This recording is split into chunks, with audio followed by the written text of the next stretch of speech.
Welcome back! In the first lesson of our Bitrix24 Scrum Guide, we'll talk about the key elements of Scrum and what makes this methodology so effective.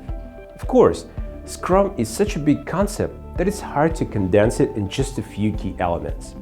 Our main goal here is to show you how Scrum can be used to increase your team efficiency. Let's go! Short iterations. In Scrum, tasks rarely exceed a 2-week period. In fact, there's a special name for such iterations. They're called sprints. Ideally, by the end of a 2-week sprint, the team should produce a more or less meaningful result.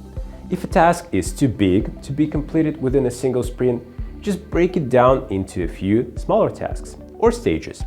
This way, you always have a tangible, predictable result by the end of every iteration, and that gives you something to work with. If things go south, you don't have to wait until the project is complete to realize this fact and act upon it.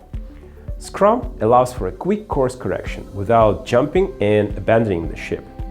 This level of flexibility and adjustability is a must in today's fast-paced environment when you may have to adjust your plans and even goals during the course of a project. A single list of tasks and ideas. In Scrum, all of the project tasks, suggestions, ideas, and feedback are stored and prioritized in a special list called the backlog. Members of the team can always see what's in the backlog and find the task or idea they're looking for, whether it's about marketing, user experience, conversion rate, and so on. When planning a sprint, you pick the tasks that are most relevant to the current project stage. Team responsibility. In Scrum, you can't have someone personally responsible for the sprint result.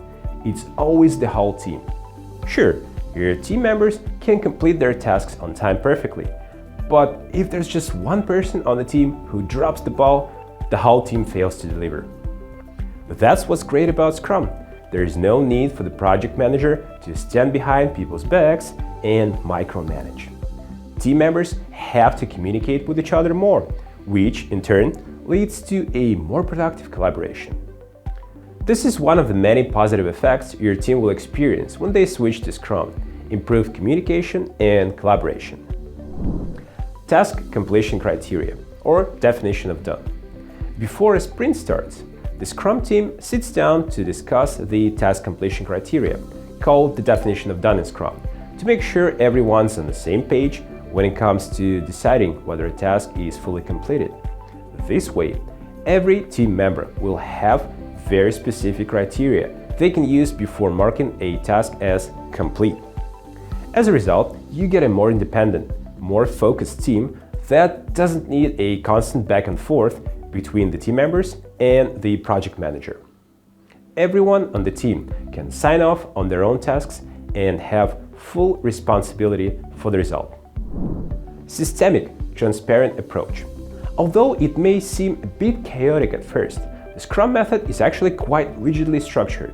It features 4 types of team meetings. Number 1, sprint planning meeting. Number 2, daily stand-up meeting. Number 3, sprint review meeting. And number 4, sprint retrospective meeting. If a team is working in 2-week sprints, the schedule will look something like this. Let's say Monday, planning meeting. Here, the team picks the tasks for the upcoming sprint. Daily stand-up meeting. Once the sprint is started, the team gets together for a quick 15-minute daily stand-up meeting every morning. During this meeting, every team member talks about what they did yesterday and what they're gonna do today, and if there are any problems. This way, the team can quickly come up with solutions to such problems before they turn into a disaster. Next is sprint review. 2 weeks later, when the sprint is complete, the team gets together for a sprint review to show the results they produced to the project manager and other people involved. Sprint retrospective. This is an internal meeting for the team to discuss the positives and negatives of the completed sprint and see what can be done to improve the working process. It's also worth noting that meetings in Scrum cannot be rescheduled or cancelled.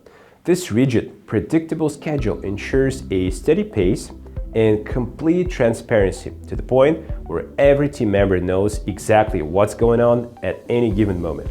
Just 15 minutes a day is all it takes to get the team going. Scrum does away with hour-long meetings and other unnecessary distractions. Working in short, 2-week bursts keeps everyone focused and motivated. Small problems can be identified and resolved during the course of a sprint, while major issues can be approached and tackled during the sprint retrospective. So, how to get started with Scrum? Before your team can switch to Scrum, they have to embrace and adopt its rules and rituals. That's where you're going to need a leader who will teach everyone else how to apply Scrum and control the implementation process. In fact, you just might happen to be that leader. All you have to do is complete this course and you'll be equipped with enough knowledge to implement the Scrum method in your company. Besides, you've got all the right Scrum tools inside Bitrix24. You don't have to go all in. Start with one department and then gradually involve more and more people as you deem appropriate. Not every team or department has to switch to Scrum, so you may give it a try before finding the perfect balance between traditional methods and Scrum for your company. This is the beginning of a really exciting journey, so hop in, buckle up, and see you in the next lesson.